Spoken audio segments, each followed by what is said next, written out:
Hey, salut à tous, c'est Hugo Photo. Aujourd'hui on se retrouve dans une nouvelle vidéo où je vais vous présenter comment je retouche mes photos sur le logiciel Adobe Lightroom. Avant que cette vidéo commence, si ce type de vidéo vous plaît, si ma chaîne vous plaît, si vous n'êtes pas encore abonné, n'hésitez pas à vous abonner, à liker, à commenter, à partager. Merci du soutien, de la force, ça fait super plaisir. Donc là je vais vous montrer comment je retouche mes photos, donc ça va être personnellement comment je fais. Chacun a son style, chacun a ses manières, mais je voulais juste vous partager comment personnellement je faisais avec ce logiciel. On se retrouve directement sur Lightroom. Hop, nous voici sur Lightroom. Alors j'ai sélectionné 4 photos, donc je vais vous montrer. J'ai un paysage, un portrait du carnaval vénitien à Annecy d'il y a 2 ans, une photo lors du Hi-Fi Festival et une photo de moi un peu plus portrait.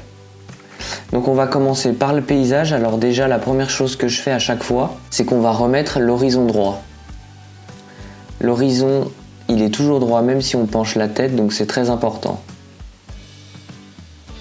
Voilà. Ensuite on va la recadrer légèrement. Hop, après ça c'est à votre guise bien évidemment.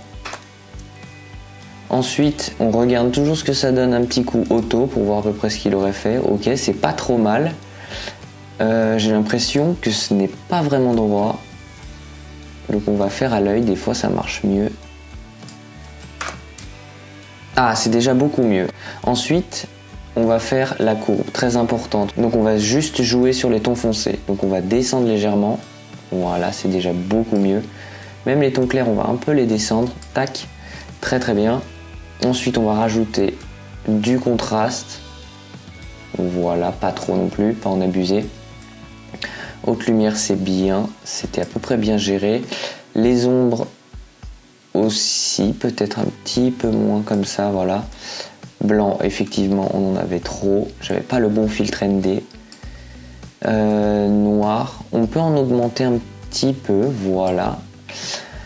La saturation, non, on laisse à 0. Et par contre, moi je touche beaucoup, c'est la vibrance en fait, ça va être la saturation mais en mieux, en moins, si on sature en fait, je sais pas comment expliquer, ça va pas faire naturel, alors que si on ajoute de la vibrance, ben, ça va être tout de suite plus naturel. Bon, bien évidemment si on en abuse, ça fait moins naturel, mais si on en met un petit peu, si on compare les deux, par exemple si on met 30 de vibrance, ça fait comme ça, et si on met 30 de saturation, ça va faire moins naturel, enfin c'est mon avis.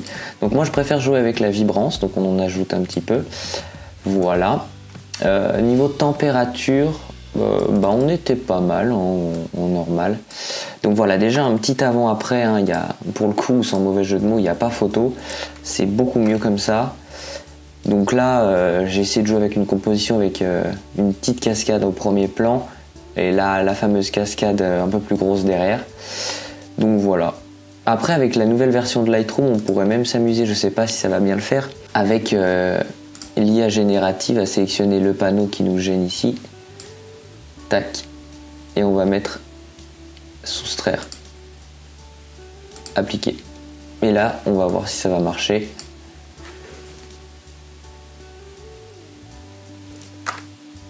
Et ça marche plutôt bien, voilà, alors qu'avant, on avait un poteau comme on peut voir. Donc là, on a notre première photo. Alors celle-là, j'ai exposé correctement la dame et l'arrière-plan du coup est surexposé car il faisait un ciel assez gris. Donc là on va retoucher, toujours on commence par la courbe, donc là très, très bien exposé le visage, donc on va juste baisser un petit peu. Voilà, et là on va faire des masques parce qu'on ne peut pas tout gérer en même temps, parce que si je baisse l'exposition pour le ciel, et ben la dame elle va être toute noire, donc ce qu'on veut pas. Donc on va faire des masques. On va commencer par faire l'arrière-plan. Alors, arrière-plan, ici. On va baisser les blancs. Hop. Les hautes lumières. Hop. Là, on se rapproche du temps qu'il y avait en réalité. Un peu plus de contraste. Hop. Exposition, on va la baisser légèrement pour faire ressortir la dame. Comme ceci. Noir. Pareil, on va en mettre un petit peu.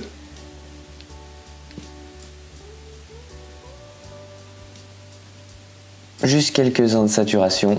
Et voilà pour notre arrière-plan. Après, j'ai vu que j'avais une tâche capteur à ce moment-là, juste ici, je ne sais pas si vous la voyez. Hop, on va enlever l'IA parce que là, il n'y a pas besoin d'IA. On va augmenter. Hop.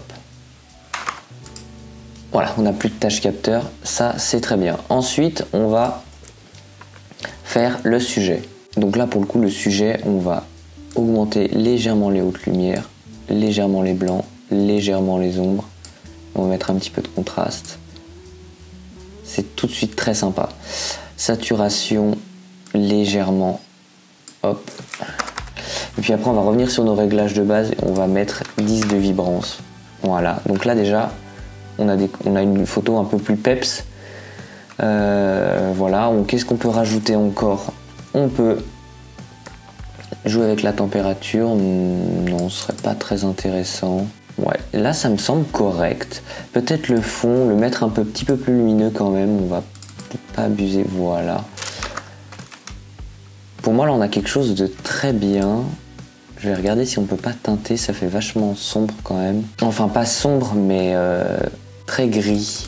Faudrait que je baisse légèrement. Ah là on est quelque chose de très très bien. Et voilà du coup un petit avant-après. Bon celle-là il n'y avait pas grand chose à faire si ce n'est le fond, le rendre légèrement plus sombre. Donc voilà on a notre deuxième photo. Alors celle-là il n'y aura pas beaucoup à faire car elle est très bien comme ça. On va faire du coup là comme elle est correctement exposée juste la petite courbe en S toujours. Voilà. Donc là on a les sujets qui sont pas assez mis en valeur donc on va faire un masque sujet. Et on va les rendre ombre. On va augmenter les ombres pour mieux les voir. Là, vous voyez que c'est déjà tout de suite mieux. Un petit peu de contraste quand même pour rendre l'effet un petit peu naturel. Haute lumière, pas besoin. En fait, là, c'est très bien. Non, on va pas refaire de masque. On va juste la corriger tout simplement. On va toucher un petit peu au réglage de base. Un petit peu plus de contraste, mais pas trop. Par exemple, 10. On va être pas mal. Haute lumière, bah, j'ai plutôt bien géré, on va les descendre un petit peu à moins 20, pourquoi pas. Ombre, bah, il n'y en a pas besoin, on va même les baisser de 5 je dirais, voilà. Blanc, on va les baisser un petit peu de 25. Et noir pareil, on va un petit peu baisser pour donner un peu plus de caractère. À moins 20 par exemple, voilà. Donc déjà là on a un petit avant-après qui est très léger, on va rajouter de la vibrance, 13.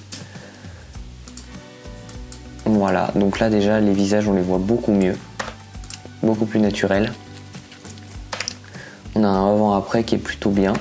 Après, je pense que cette photo peut très très bien rendre en noir et blanc. Ouais, je sais pas ce que vous en pensez, vous me direz dans les commentaires si la photo des skateurs, vous la préférez en couleur ou en noir et blanc. Moi j'ai un petit charme pour le noir et blanc quand même, donc on va rajouter du contraste. Ce qu'on va même pouvoir faire si on la met en noir et blanc, on va même pouvoir faire un petit dégradé pour attirer l'œil quand même vers les skateurs et on va baisser l'exposition comme ceci. Voilà, et ça donne quelque chose de très sympa. Perso moi je l'aime bien en noir et blanc. Allez on la garde en noir et blanc. Pour le portrait, c'est parti, on va commencer par la photo n'est pas droite. Comme ceci. Voilà. Après il y a plus de manches à droite qu'à gauche donc on va cropper légèrement. Là il y a une petite poussière qui me gêne. Hop on va l'enlever en espérant que ça fasse naturel. Oui c'est tout bon. Voilà donc là on va faire le sujet parce que là il y avait un flash donc là il faut corriger sujet puis arrière-plan. On va mettre du contraste, baisser l'exposition un petit peu, hop, haute lumière sur les mains, ça va être tout de suite mieux, ouais, voilà, pas trop non plus, blanc, pareil, pas trop non plus, contraste, on va le baisser un petit peu du coup, mais pas besoin d'en mettre autant, exposition pareil, tac, on va mettre température basse, c'est un peu plus chaud, car mon flash était très très blanc, 8, pas beaucoup, voilà, saturation, on va mettre léger 10, voilà. Là, il n'y a pas beaucoup à faire non plus, corriger du coup, parce que là, le flash était beaucoup trop blanc, donc on a baissé tout ça. Ensuite, on va corriger l'arrière-plan. Donc là, l'arrière-plan, on va le mettre plus sombre, car il y avait un effet de flash. Voilà. Pas trop non plus que ça reste naturel. Voilà. Haute lumière, bah il n'y en avait pas, ça commençait à être nuit. Ombre, non, pas besoin, on baisse légèrement. Donc voilà, en fait, Lightroom, il faut vraiment tâter, juger par vous-même comment vous aimez la photo, vraiment jouer avec les paramètres et faites ce que vous aimez. Moi perso, j'aime bien les choses qui sont très peu retouchées, qui restent naturelles. Il n'y a pas besoin d'en faire beaucoup. Si on fait les bons réglages de base, il n'y a pas besoin de corriger beaucoup de choses, si ce n'est des fois l'horizon. Comme là par exemple, le flash était vraiment blanc et j'ai pas pu régler les Kelvin avant, comme c'est pas moi qui ai pris la photo. On va baisser les hautes lumières, les choses comme cela. Voilà. Donc là on arrive à quelque chose de pas trop mal. Pour moi il y a encore trop sur le côté. Là on est à quelque chose de plus centré. On va mettre 10 de vibrance en général, rajouter peut-être 5 de contraste. Voilà. Et là on a quelque chose de pas mal, je dirais, qui est assez bien. Donc je récapitule, on a la photo de paysage, la photo du carnaval vénitien, la photo des skateurs, où vous me direz vos retours si vous la préférez en noir et blanc ou en couleur. Moi perso je la préfère en noir et blanc. Et la photo de moi un peu portrait avec la casquette. Donc ce sera tout pour aujourd'hui. J'espère que cette vidéo vous aura plu. Si c'est le cas, n'hésitez pas à vous abonner, à liker, à partager. Je vous dis à la prochaine pour une nouvelle vidéo. C'était Hugo Photo. Ciao.